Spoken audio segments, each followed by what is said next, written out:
Welcome to the Defuse Podcast with host Heather Blundell, CEO and founder of Defuse, a global threat and intelligence consultancy that blends psychology and intelligence to mitigate threats and risks to prominent people and brands. So welcome to the Defuse Podcast, where we explore the critical intersection of threat intelligence, strategic communication and organizational resilience. I'm your host, as you know, and today we're kicking off with a really, I think it's going to be quite interesting two-part piece on reputation management. Before we dive in, if you haven't already done so, please don't forget to subscribe to the newsletter, Defuse News, for weekly insights on emerging threats and best practice. And I always plug this, so I'm unashamedly going to do it again. My book, Personal Threat Management, is still on sale. Great reviews, so go and buy a copy. Now let's start, because we've got two really interesting guests. I think quite different guests, but you tell me you're a brilliant double act. It's opposites attract or something, is it? I don't know. But we've got Heather Blundell, who is the CEO of Grayling, where we are today, which is thank you for inviting me and hosting it here. And James Clothier, you're now the head of crisis. Head of crisis. I don't know whether you want to admit what your past is or... No, well, head of crisis and issues with a strong element of media support, because having had some years of agency experience before that, I worked in Fleet Street for the Sun and the Daily Mail for about 20 years.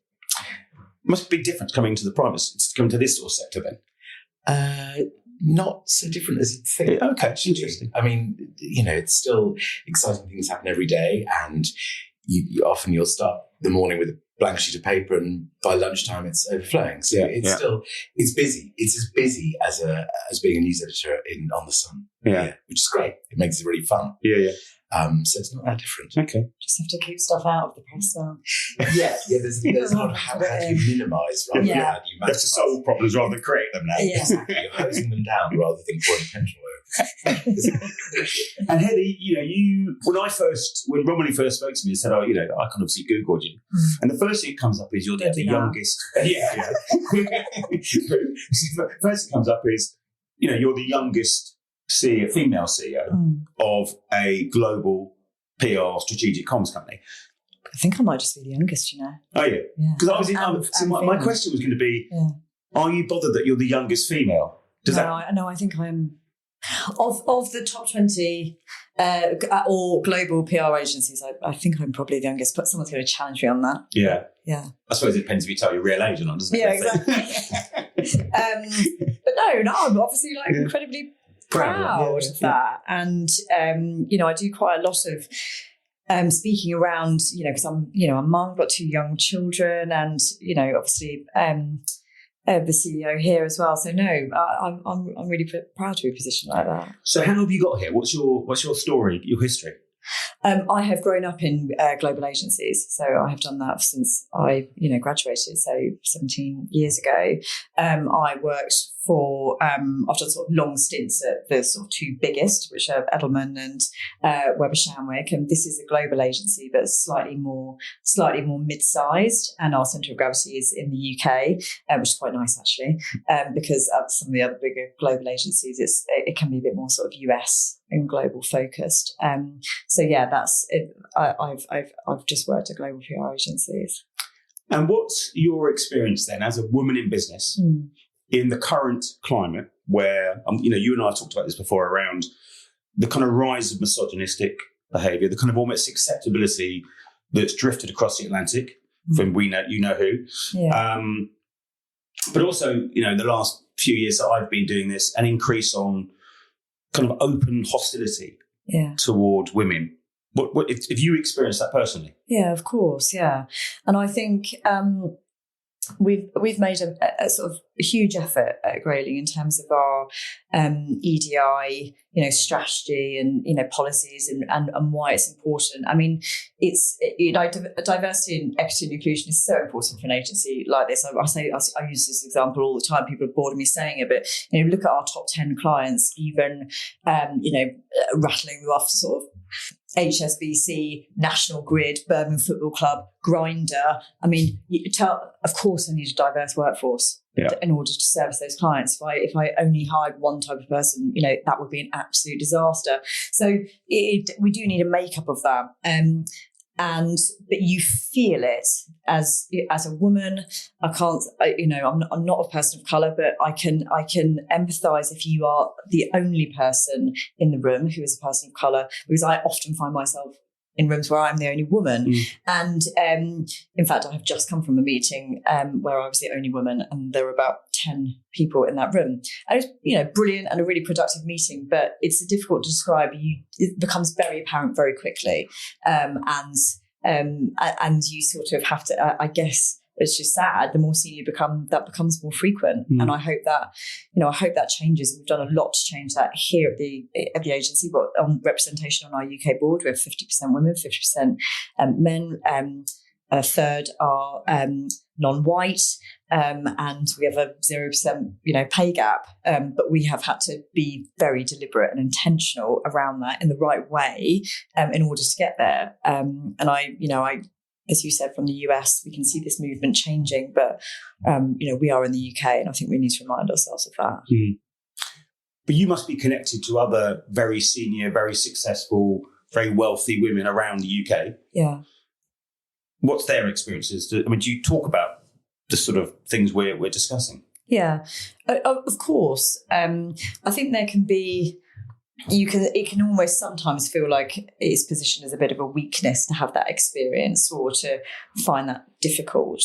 But I think sort of openness around those challenges or how it can make you feel is really important. I also think I'm quite honest about things. Sometimes and I know that I have certain skills and softer skills that can probably get things over the line faster and better versus some of my, male counterparts. And so, of course, I would use that and those softer skills. I can also be, as I was going to say, aggressive. That's probably not the right word to say, but when needed as well. So, but you do have to sometimes learn those skills, but also be proud of the differences we all bring in terms of leadership. And so October last year, you're probably aware that the kind of new legislation came in around sexual harassment in the workplace and you're being proactive around that. Yeah. What do you do differently, do you think, now then, to what you might have done in the past to counter that problem? I think a lot has changed around that. And even in business, I had to deal with something a couple of months ago, and it was the right thing to do, dealing with it. But I thought to myself, gosh, 2-3 years ago, I just would have said, well, they've had a fight or that language has been used. I don't think I would have batted an eyelid at it. But actually, it's the law now. And those, that has to be treated very differently. But I also don't think that's a bad thing. I think back to instances when I was a young woman in certain situations, and I just make my toes curl. And I hope that, the 25-year-old women in this workplace never have to experience anything like that, because that legislation is there to protect them. Yeah. So I think it's the message I'm hearing wherever I go is it's whereas once it was certain things were overlooked or they were suppressed, what have you, everything's up now. Everyone's talking about it. Everyone's raising their concerns and challenging it. Yeah. And I think that's obviously the right thing to do. But it obviously presents challenges for bosses as well to try and deal with it, because it can be quite time consuming as well. Massive. I was going to say that, massively time consuming, and also trying to manage the level of risk and will we be throw alcohol into situations, etc. Will we even be having Christmas parties in 2 years' time? I hope so.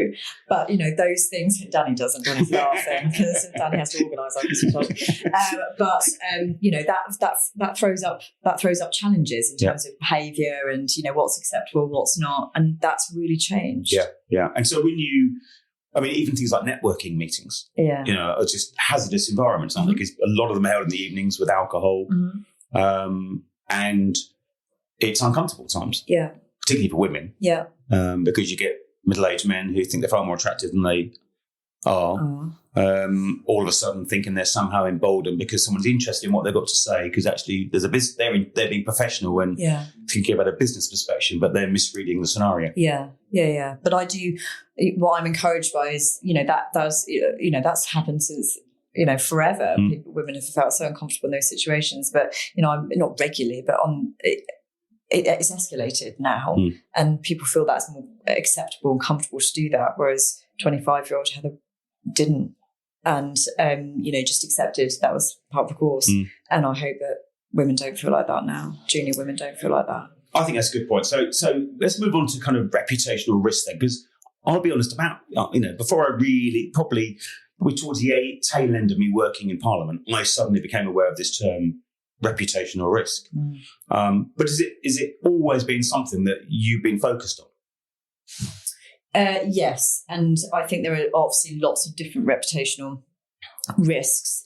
But what's interesting from our perspective is we'll bridge into corporate reputational risk, and how to manage that. And it's so interesting about that is rarely does a business do something where that is lost overnight, but a bad handling of a situation can absolutely cause reputational risk. And then there's reputational risk to individuals as well, and clients and CEOs, and we do a lot of that. So I think when people often think about PR agencies, they think about us sort of we do a lot of good stuff as well in terms of campaigns and putting good news out there, but there is also, jokes aside, keeping stuff out of the news and our role in protecting individuals and brands and businesses. And do you think, James, has the media changed at all because of that kind of focus on reputational risk? I think yes, I suppose so. In that the media obviously is all about getting stories, right?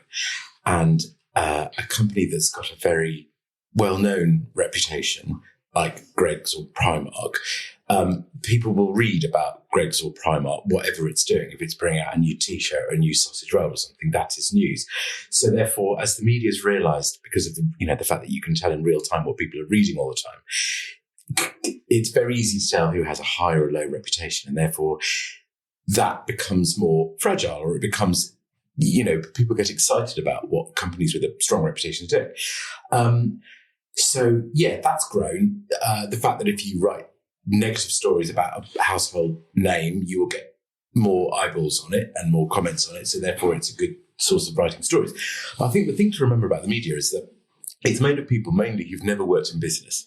So they don't understand the financial effects of a negative story about a corporation. They're often like sort of chimps or toddlers crashing around going, that's shiny, that's funny, let's do a story about that. So that's the first thing to remember. The second thing is that I think I've really learned this, and I'd love to know what you think about it as well, but that companies are sort of siloed, or they're blind to how they're perceived by the outside world.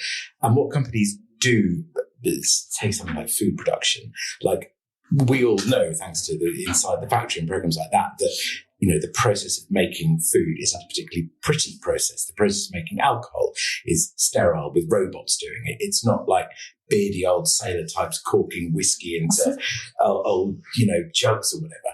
And I think that what is normal for companies when viewed through the eyes of consumers or journalists becomes quite disturbing or surprising or newsworthy. And I think that one of the really, really interesting sort of balances or paradoxes for companies is what's normal for an industry might look very newsworthy outside that.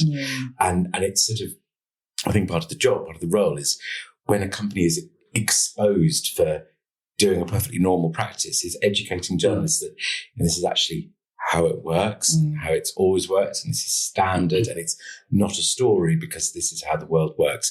Because journalists are constantly uncovering how the world works, and it's always a surprise to them. Do you think, though, that when they're going after an individual, as an example, they've identified some story that might be true? Yeah, it might be speculative. Is there any concept around the psychological impact of that individual from targeting that person's reputation? Do the media consider that, or is it just kind of a Caroline Flack must have changed that. Yeah, the Flack effect. The Flack effect, but going beyond that, Katie Price and that poor lady off Big Brother who got cancer. Jade Goody. Jade Goody. So that, yeah, of course, initially, probably not.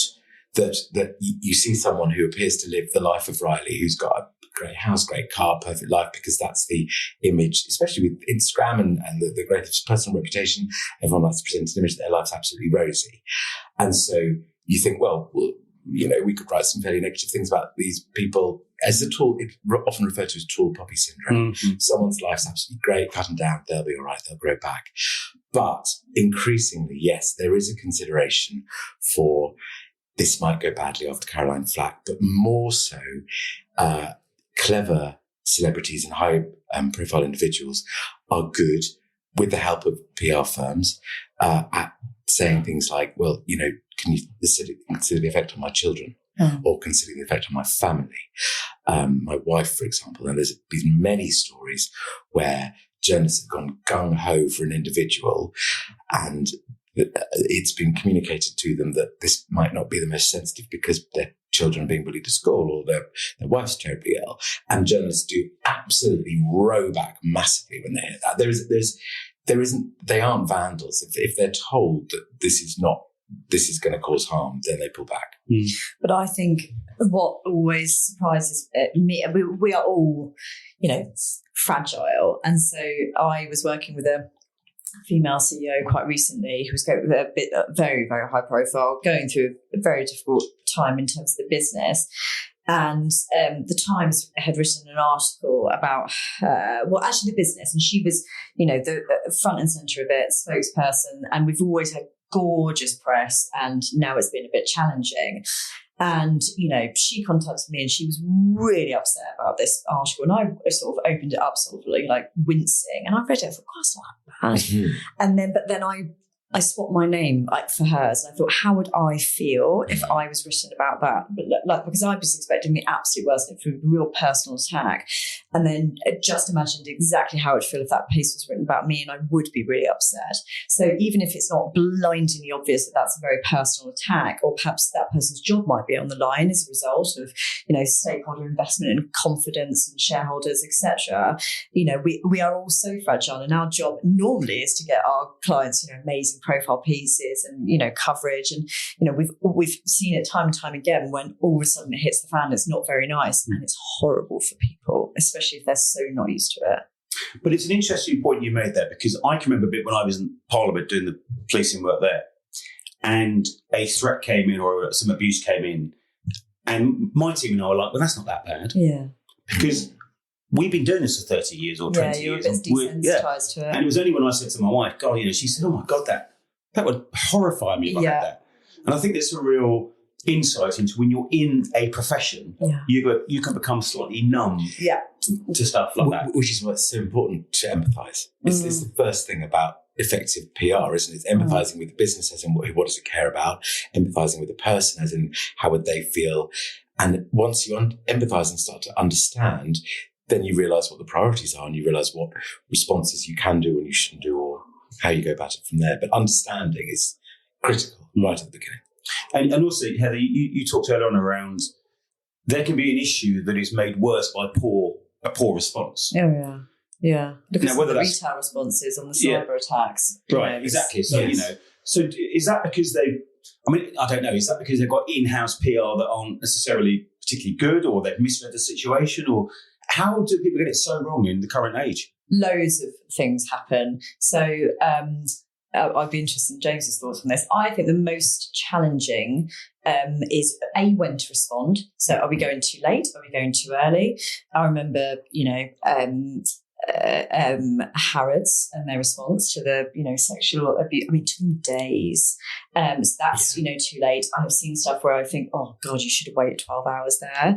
And then I think the third thing that really complicates stuff, and there is nothing that can be done about this, you and I were talking about it before we recorded this, is when we have to work with lawyers. We have to work with lawyers all the time, but I've written so beautiful reactive statements, and then all the emotion is stripped out and stick to the facts. I think if you print that, you will look so cold, and you have to it has to be authentic.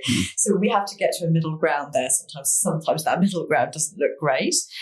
So I think sometimes that's a real challenge. And I can read a statement now and think, oh, the lawyers, You see it with footballers and people who clearly aren't that. I'm not saying they're not intelligent, but they're not necessarily literate in terms of putting that statement out. And it's blindingly obvious they haven't written it. I think that what it really underlines is if there's a crisis, you have to bring in the comms people really, really early on. Really early. Just to decide that thing of, do we react now or do we react later? And to also think, are the comms people we've got enough, or do we need external help? And so often people who've got experience are much more useful than just your internal people. And thirdly, it's that oversharing, undersharing thing, isn't it? It's if you say too much and then have to retract it later, then that erodes trust. But if you say too little or use obfuscatory language like what the lawyers do, then that also looks like you're hiding something. And it's that empathy of thinking, okay, this is going to be seen by investors, colleagues, customers, friends. What do we want to say? What tone do we want to use?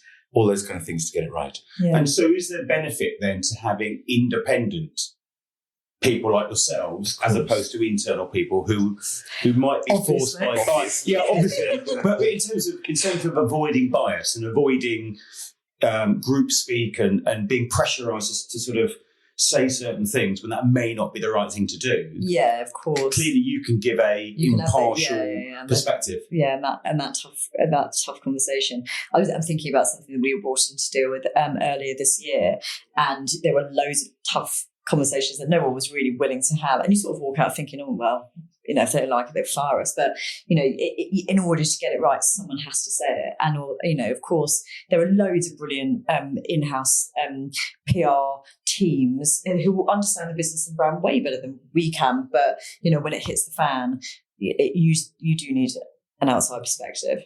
And so, equally, is it beneficial then to have that existing relationship with you before the crisis happens? Yes. Normally, yeah. Because obviously if timing's so vital that if they come in when the crisis happens, they might miss that golden hour or golden piece. Or we spend a day going, we need to go through this, and have you got this, have you got that? Whereas if it's existing, of course it's better and easier. Yeah. I mean, just a purely human point of view, there are some things that an internal person can't say to the CEO. Yeah. They can't say, you're completely wrong, boss, this is mad. Whereas an external person can. Yeah. So it's having that authority and that competence, but also establishing that relationship long before the crisis happens. Yeah. And making sure that the trust is built up so that you are in a position to say, well, I was right about this and that. Now I'm right about this. Yeah. We had to work on something very high profile last year, one of the most high profile crises that hit the media. And our team here walked in and said, you have to say sorry. And obviously the lawyers are up in arms and liability and everyone's saying how, and eventually the CEO was like, well, yeah, we do. And actually you can do it in a way that doesn't accept liability. You can say, we are bloody sorry this happened. And, we are working really hard to, make this better. And that must be difficult when things are historical. Yeah. When you've got a CEO, you come in as a CEO, and all of a sudden, there's a crisis that hits for something that happened 10 years ago or whatever. Or even longer, yeah. Or even longer. And so, you're not liable today, but your predecessors were. Much in the case of Harrods, you refer to, the people that are there today, are not necessarily responsible for what happened 20 years ago, but they're managing. And people don't care. People that, exactly. Customers, consumers don't care who it was. You work for that business and brand, you represent it. But that is a tough conversation we have to have with clients all the time. Like, unfortunately, you're going to have to apologise for listening to your father. Like, that is your role. And it's going to cost you. It's going to cost you. Because you're liable, whether you like it or not, the organisation is going to have to do something that's, whether it's costing, employing you or lawyers or what have you, paying people out, etc. So in the police, we used to have this scenario where if we were doing an operation, we'd have what's called if-ask lines prepared. Mm-hmm. So we were ready before the media. Right, yeah. Is that something same sort of Q&A. thing? Yeah. Right. Yeah, totally. I always say to our clients facing crisis, I'll probably be proven wrong now, but they should not be put in front of media and asked a question that we have not thought of. Right. And if you prepped you for, and if that happens, we haven't done our job. So you kind of war game the sort of scenarios that might come up. Yeah. What sort of questions are going to come up, what the tripwires are, all that sort of thing. Which is why James is amazing, because he was asking the questions 20 years. Well, because the other thing about internally, an internal person who's dependent on that company for their salary is never going to say to the CEO, you've got to answer this question, because it would be offensive. It would cause problems for them a year down the line. They'd lose trust. Whereas we can go in and say, you lied about that 5 years ago, didn't you? Yeah, exactly. Yeah, you've been dishonest about that. So why are you being honest here? Yeah. And if you're not doing that, you're not doing your job right. Mm. Right. And so, when you're going into an organisation then who's saying to you, right, we haven't got any PR, we haven't got a problem right now.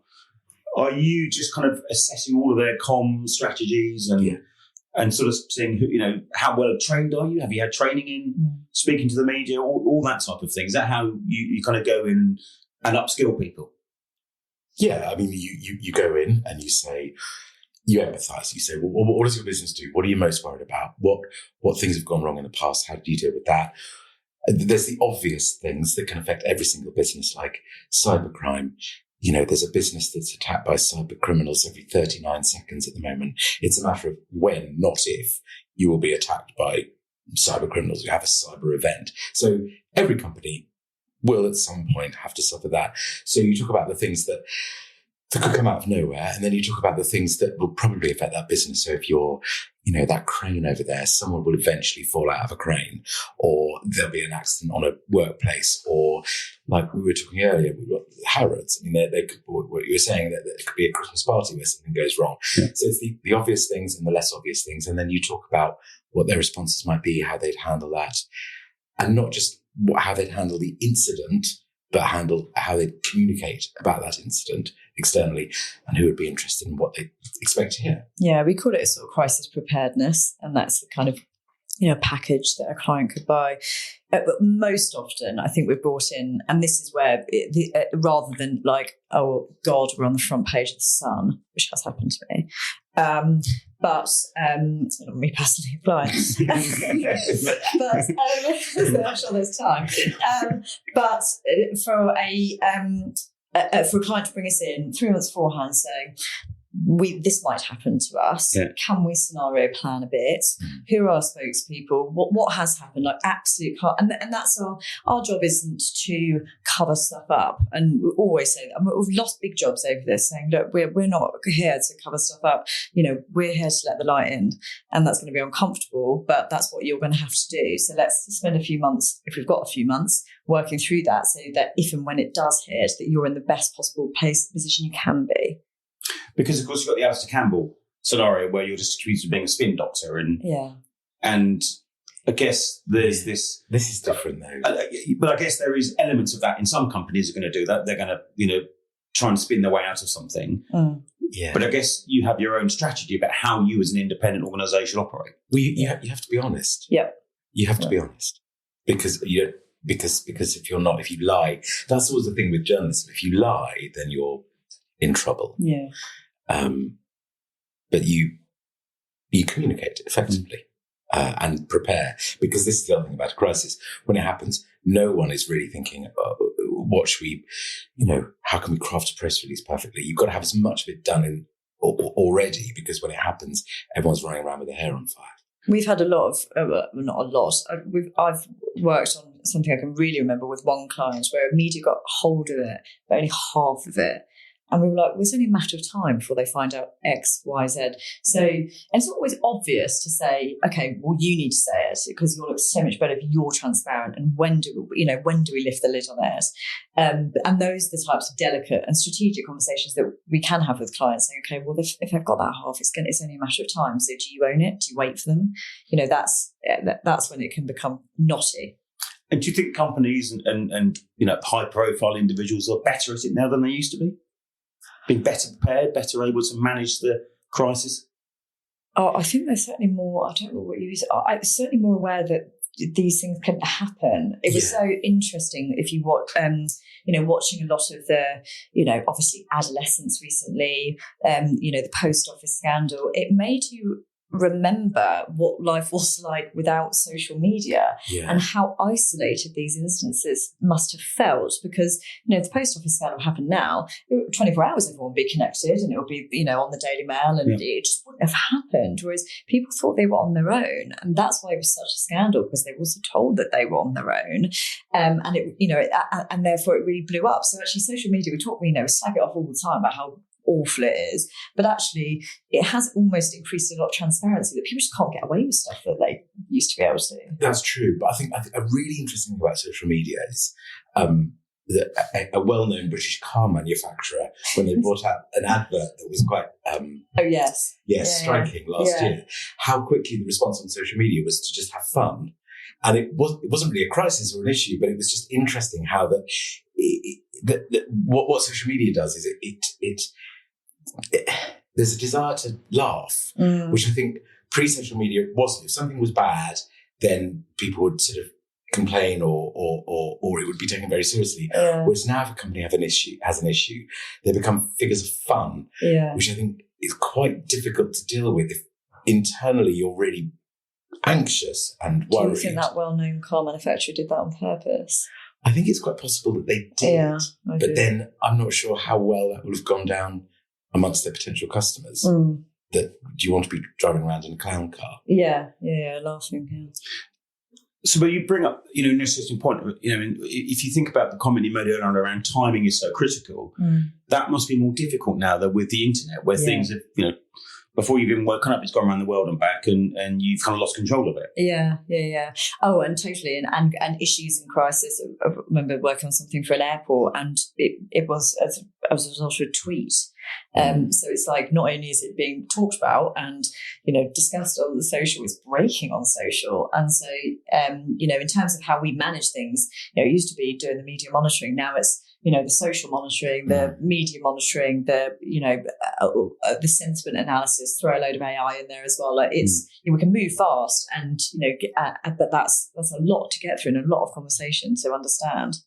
And then do you have to think about any physical risk to the individuals that go along with that? So as an example, when someone's being targeted, you often then see the media flurry outside their home address as an example. Yeah, less so. I mean, I was, we back in the day, we used to send a team of reporters to someone's home address, and they would sit there from dawn till dusk. And now that doesn't happen because no one has enough reporters. Right. They're just the resources are dwindling. If it was very high profile, though, what would you advise? Just going to a hotel. Yeah. I mean, you don't drive away in the Range Rover, but use a smaller vehicle or get a taxi because that looks silly. And don't think that you go to your country house and you'll be fine there, but go to a hotel. Also, think. But then how do you do that? If you've got go to the countryside. But if you have got a scenario where you have a husband or a wife, you've got kids, they've got their routines, to go to school, all that sort of thing. Yeah, it must be very difficult to then stop normality, including with the children going to school and all that sort of stuff, when you're being surrounded by a pack of all the media and all that sort of thing. Yeah, but you don't. It's fine. I mean, it's not fine. It's now very, very easy to stop that. In that one call to the managing editor to say, "I've asked them to go away. They won't go away," and then the managing editor will pull all people off, and it stops straight away. So the days. I mean, look at Keir Starmer's house and car and whatever being firebombed. This week, there won't be a pack of reporters there. They might be milling around, but they won't get very much because I guarantee all the neighbours of that street in Kentish Town will say, "I don't want to be asked a question. You must leave me alone." And that will be that. That you don't really have packs. I mean, yes, you're right. If it's a massive story, there'll be packs, but you can get into so much trouble nowadays for doing that. So. James, I heard James advise clients on this. a lot is actually, we're not at the beck and call of media. A straight conversation to someone senior, it can lock a lot of things down. And, it doesn't all need to be sort of nasty legal letters and things like that. I mean, so is that again about relationships though? Yes. Hugely. Yeah. Knowing the right people to call and having existing relationships with them. Yeah. I mean, there's countless examples where a call to an editor, sort of the adult to adult, can resolve a crisis, or at least diffuse it a lot. Whereas going in with your size 9s, legal letters, getting all aggressive, just puts people's back up. Yeah. Well, what about social media? Because that's increasingly difficult, where they're no longer fact-checking, they're no longer particularly recipient to complaints. True, but then I think, and I don't know what you think about this, but I think trust in social media is now going down and down and down and down. There was a story I read someone told me about a story on Facebook last week saying that all the chaps who come across the channel on dinghies, if they present themselves at the nearest McDonald's, they get a free cheeseburger. And this was generally being disseminated across Facebook. And I mean, it's just nonsense. There's lots of nonsense around. So therefore you read a story on whatever social media. Do you believe it? Not really. Do you put a little heart next to it or a lol emoji? I think a lot of people do believe it, though. That's the problem, right? Yeah. There's a very interesting scenario about McDonald's as an example, where at the beginning of the Israeli-Palestine scenario, some Israeli soldiers were seen in a McDonald's, which caused McDonald's to be targeted around the world. And I used to know the head of security for McDonald's, and he said, we try to sort of come out and say, McDonald's is a franchise, first and foremost. But secondly, you go to any McDonald's anywhere in the world, we encourage law enforcement to come and have a coffee or come and, have a break there. But the problem was no one cared, because all everyone was focused on is McDonald's letting Israeli soldiers who were perceived as the bad guys in the scenario. So, I think they really struggled to communicate that and to get people to change. I was literally trying to write the reactive statement to that in my head, and that's complicated. Because you're studying around geopolitics. Exactly. And again, some of it's not true, some of it's perspectives. A lot of people didn't really know what was going on in Palestine, and people on the marches were being asked about it and didn't even know where it was. So I think there are some scenarios where is it best to just say nothing? Yes. Yeah, sometimes. I think where we... clients are very challenged, and what pisses the media off, and I'm sure you all agree with this, is you will get some clients and spokespeople who will, love their moment in the glory when it's all going beautifully well, and then we discover one thing or one challenge and you won't speak about it, and that really irks me, because the next time I've got a good story, it's like, I'm absolutely not going to cover that. So I've worked with so many CEOs who have been so brave in that moment and said, oh gosh, I'll do the good stuff, I'm going to have to own the bad. And that's always a challenging conversation for us to have with clients. But there are moments where saying nothing is the right thing to do, but I can't think of many of them. No, I agree.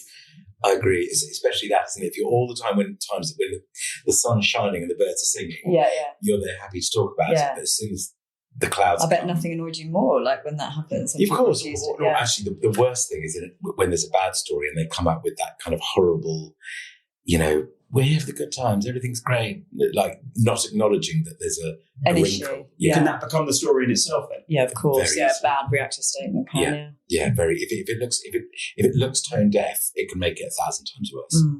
Well, so how do you learn to do this then? Is it just purely experience and the school of hard knocks and getting it wrong and getting it right and working with people? How do you know how to be good at this subject? Well, it is experience, and my first agency ended, and it is well documented that they worked on it, but for a couple of years worked on the News International and the phone hacking stuff. So actually, a very, very junior level, I was doing a lot of media monitoring is what I was doing, but actually that was so useful because I just read the media around it day in, day out. But I still, even when I'm responding in terms of doing crisis work, I still go back to so much of that stuff that I learned sort of 15, 16 years ago working on that. And I think you take that it's a playbook and you take it wherever. I mean, it's certainly not a one size fits all. And then I also think within the agency, sometimes it's, you just get pulled onto something and then some people hate working on crisis because you have to work hard and fast on weekends and evenings. Yeah. There's no hours. It's not very, and then you get some people who are like, that was so interesting and I really enjoyed it. It's a very different relationship with the client. We can often feel almost a bit subservient to our clients. Oh, please, can you sign off this campaign and this press release? And, but you're in a crisis moment. It's a real leveler, like we're all in it together. I'll stand shoulder to shoulder with you and, this isn't going to be very nice for you, but we will come out the other side. And often clients that we've worked with in crisis, end up feeling like, friends, or we will work together for 5 or 6 years, or, they're always on the phone. It's a different way to enter into a relationship. And I quite like that. Mm. But as a CEO, how much of that are you still doing? Quite a lot. You're quite hands-on still? Yeah, I really love probably too much client work, but especially in terms of that sort of crisis stuff. And also because often, the senior members of our business have the C-suite relationships. So when it hits the fan, you do need to be the one. And can they stipulate, I want you to be dealing with this? Yes. Because of the power of their contract or what have you. Yeah. So why did you bring James in? That's a good question. Well, the irony was that I was working for News UK when Heather was doing the crisis comms for News UK. So we've both been in the same crisis, but seeing it from two different I was on your side. You were on our side. And this is, it's quite, it's really interesting now talking about crisis and working with crisis with other firms when you've been through quite a major one yourself. Yes. And you've seen what actually happens in a crisis, and you've seen the kind of in granular detail how the staff hate it when a story appears in the papers about them, and how the effect on people's families are, the toll on their lives, how unhappy people get, and you think it's never ending. Your work in the police, you must have, you have investigations that seem to go on and on and on. It's the same with the crisis. It does last for months and months and months, and it leaves an awful toll on people. And when you get, the boss coming in saying, let's have pizzas because it's Friday and only a couple of people have been arrested today, you think, right, that's not great. So it's just that it's a grind. But do you think you were better at what you do, having been a victim of it in a way? Yeah, I think so, because it gives you an insight that very, very few other people working in crisis can have. Yeah. Like actually being able to say to clients, I know what it's like because I did it and it lasted for years. And it was not just a small crisis. It was written about day after day after day. We were talking the BBC News day after day after day. The Guardian had an absolute field day. Was it a bit of payback, do you think? Of course. Yeah, of course. So you were the target all of a sudden? Yeah, there was a huge amount of joy. That was the other thing. It's really interesting seeing the joy that the media get. That gotcha moment. Yeah, that gotcha moment. That great. And the fact there's people writing books I don't want to. Yeah. It was an interesting time. And it's a podcast in itself. Yeah, exactly. But that's part two then. Yeah. but having that insight means that you can talk to clients who are going through a crisis with a point of view and an experience that is quite rare, I think. And it's quite reassuring as well to say, look, I know what it's like. So when you're bringing people onto this business, as a graduate entry or as I don't know how it works, normal entry, people to start, how do you start? What's the reason for getting involved? So I would say the type of work that we're talking about here in terms of that sort of crisis and reputation is quite specialist. But we do work with a sort of entry level junior colleagues. I remember actually the News International stuff was really interesting because the contract stipulated that only senior people could work on it, but senior people would completely, you can imagine, someone saying to me now, I need to pull together the media monitoring report, or, can you do the analysis from, I'll give it a whirl. But but that's honestly what happened. Really? And so all these years, really, so it had to be, managed at a very senior level to the point that we would have. And then all of a sudden they were like, well, we can't do this. It's not very good. We need people who actually use, social media and, have read a paper. Yeah. And so, we were then drafted in, but we used to have to kind of send some emails out of their computers and stuff. It was hilarious. Wow. Whereas now there is an appreciation, actually, that, again, coming back to building diverse teams of different ages and different skill sets, our social media and perspectives. Oh, totally. I've had that as well, that I think something's, one thing, and then I'll sit in a room full of our sort of, Gen Z colleagues, and they just see it so differently to me. And that's so helpful in terms of how is the perception around this and the crisis. But also, they will be able to pull together the social listening and media monitoring a lot better than, James and I. And, that is actually so important for our response, and the clients absolutely pour over it. So yeah, and that's so in terms of how you enter into work like this, I do think a lot of our sort of junior colleagues and entry level colleagues do get exposed to some of our crisis work. We always have to check in with colleagues work, because some of it can be we did for one of our clients recently, two of our clients recently, I can think of stuff where I've had to, pull certain people off because it's just very harrowing and difficult subject matter. And so, but and I think it's really important to always be able to say to, staff, if there's anything you don't want to work on, or don't feel comfortable doing this, or if you've done it for a couple of weeks and it's enough, to say. And that's an evolved position within the workplace. Because that wouldn't have happened to you 20 years ago. No. Just get on it. Yeah. I did stick my hand up for it. It was quite interesting. And so is there a difference then between public relations and strategic communications? Yeah, for sure. I think... Well, I think... Or is it just a flash name to kind of not call ourselves PR, we're going to pretend we're doing something strategic here? Yeah, and I think I sometimes think in terms of, PR can sometimes have a bit of a, like you said, a scandal spin doctor, and, a bit of a dirty term to it. So can we PR our way out of this? Sorry, there's a seagull behind you, and we'll try not to laugh. It's huge. It's huge, isn't it? Yeah, it's absolutely massive. So who's watching who? Yeah, this is a crisis waiting to happen. But in terms of, crisis and reputation management, that is often very strategic. Yeah. But it is still, public relations and reputation management. But it's certainly less fluffy in some stuff. And you mentioned on the kind of Gen Z type subject, and I'm interested to know, I think when I was young, the media just was targeting everyone, and we kind of all believed the same sort of thing, really, because that's what we were told to. Yeah.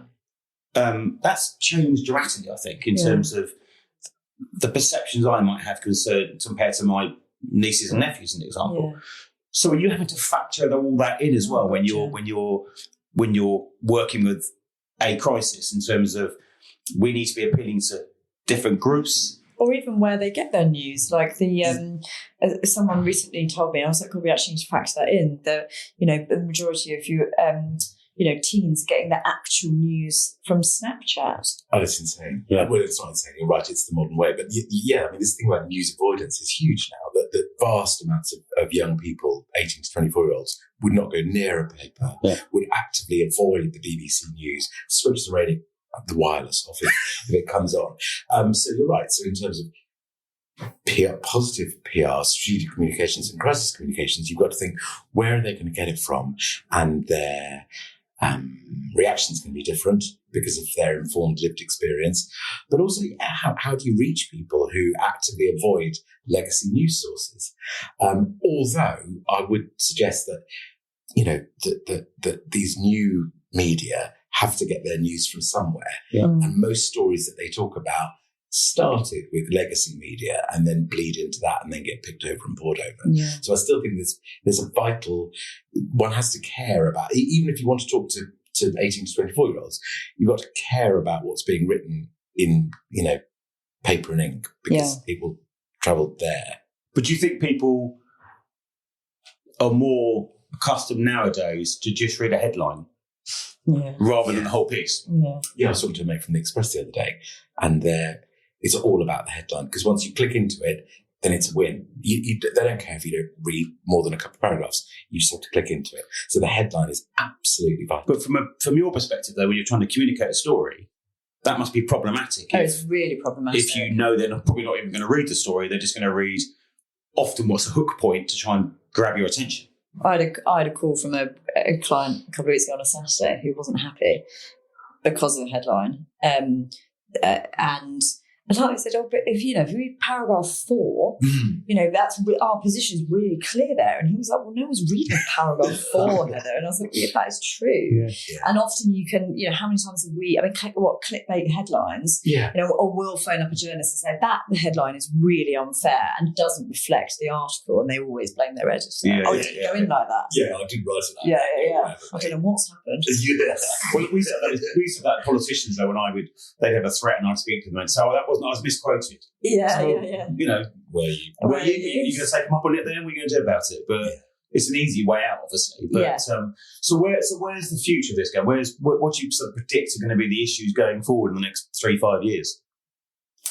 What for the whole of communication? Yeah, well, I mean, in terms of reputation is becoming the thing, isn't it? We're all about brand, aren't we, nowadays? So I'm a small business, but my brand is critical. I've got to think about that. It seems that we're all brands now. Yeah. Yeah, I think. Okay, so the big thing in media at the moment is that Google and Facebook are deprioritizing news, and the referrals from social media to news sites have just disappeared, and so therefore they're not getting clicks from social. What is on the up is video and video content, and the monetization of long form video content is where lots and lots of investment is being made, because if you have an 8-minute YouTube video, if you watch it to the first advert break, you get peanuts. If you watch it to the 8th advert break or the 16th advert break, then that's where the money comes in. So these long-form podcasts, the Daily Mail is now popping out podcasts every couple of weeks. And we had dinner with our friend who had news from the Sun, and it was really interesting. But some documentaries, and there was on Channel 4. They're really getting into making long form like podcasts and videos and that kind of thing, and I think as that's going to go up, and I think there's a place for us to encourage brands to get their message over in video, or to work with media brands to make better sort of video content. So does that imply that we're becoming more visually orientated? I mean, you only have to go on a train and everyone's watching. Everyone's watching. Yeah, like a couple of years ago, you'd commute and everyone would be reading their phone in a sort of vertical format, and now everyone's watching TV on the tube. So that. So in terms of your now strategy in terms of responding to things, are you saying that they're going to be more likely to be putting out their own videos rather than writing a response? Yeah, and I think even if we think about how we respond to issues or challenges within business, I think, when we were doing things 15 years ago, it was, the statement, and that still is to a degree, that a lot of that, when it really hits the fan. Yeah. But I think in terms of how we would coach a business to respond, I think there are lots of different ways that we use now. And, we all know how important the role of leadership and the CEO, often the CEO or spokesperson is. And I can't remember the stats at the top of my head. We've got it in every pitch deck we do. It's like, if you're a trusted CEO, consumers are 72% more likely to buy your brand or whatever. But we all know it, but businesses that were like, we love that, I love like Alex Mahon from Channel 4. So I feel very fondly about Channel 4, but it's because I like her. Yeah. That's, it's just the way we're wired. So actually, when there are challenges, maybe it isn't a statement, a written statement anymore. Maybe it's a video, and maybe it's put on social, and maybe it's you talking and answering those questions and wanting to be really transparent. And that I don't think we were doing stuff like that 5 years ago. And so I think that sort of authentic leadership position and voice in response to how a brand represents themselves during good times and challenging times is going to become even more important. So as you say, we are all brands. Yeah, absolutely. I mean, without getting political, when I watch the current Prime Minister speaking, when he's scripted, I don't believe him. I just don't feel that's him talking. Yeah. And I feel it's almost like my mind is saying, is he not being trusted to just talk? Yeah. And so I guess that's again the sort of thing you would be thinking about. Him sort of, just talking normally, you do more. Yeah. So it must be part of your thought process around not being overly scripted and trying to become authentic. That's a word we've used a couple of times. Yeah. And James has a lot of media training around that, right? Yeah, I mean, we should probably rethink how it's called, shouldn't we, rather than media training, because that implies that you're being trained to go mano a mano with the media. And in fact, it would be better to call it authenticity assistance or communications. Communications, because communicating authentically. I might have to brand that. Hang on. Yeah, think about that. But yes, exactly, because a lot of people are brilliant at their jobs, but when they have to talk about themselves to a journalist, they're terrified, and they think, I've got to come up with the key lines and the key messages rather than talk authentically as a person, as they would to any person they met in a pub or a meeting room or a conference about it. And yes, it's awful when you see politicians who have been media trained badly and sound like funny little robots. Whereas if it's done as Grayling do very effectively, you will end up sounding like a human being. We start all of our media training off with loads of videos of just like harrowing watches of how not to do it. How not to do it is quite fun. Yeah. I think the other challenge we have, because we call it media training, we've even had this week, is you'll have someone be like, well, I was media trained in 2015, so I don't need it again. Yeah. You do know media's changed. Yeah, totally. Yeah. And actually the best clients that we've worked with and who are amazing at media just do it all the time. They'll do a practice run through with you before they go on, on Good Morning Britain, on Question Time. They just rehearse all the time because, they admit that that's really, really helpful rather than, I think maybe it's better to call it message training or, but that's how we position it to clients sometimes where we think, they might you need to have some strategic communication about what to call it. Yeah, we do. Well, listen, thank you so much for today. I've really enjoyed chatting to you. It's been fascinating having both of you do it, actually, because you come from different worlds, I guess, in some respects, but you're merged now to do one thing. So what would your final kind of advice be around how to do it properly, how to get the message across properly?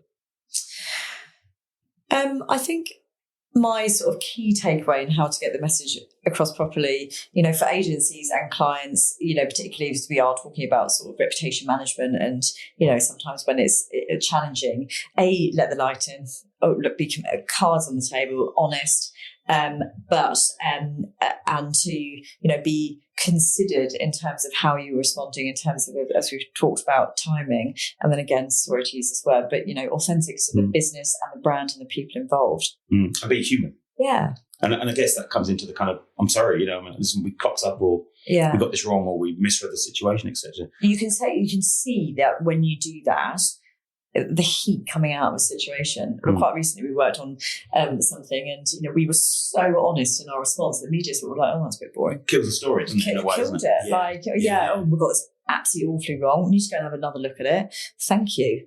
But then, I know this is just coming towards the end. But then, I think one of the problems I always have, and I come from the policing world, where we're particularly bad at it, is they say we're going to learn some lessons, and people think, "No, you're not." It's just what you're saying. So if you're going to learn lessons, you've got to demonstrate you've learned lessons, presumably.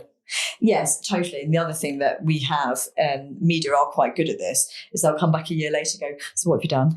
Yeah. Yeah. How did all that training go? Yeah. What does your board look like now? Is that person, that person, you did fire that person, but now they're a non-exec. Yes. And it gives them another run at it. So not only do we have to be like, okay, we've killed the story, but if they come back a year later, what do we want to be able to say? So if you're saying something, you've got to realise. Totally.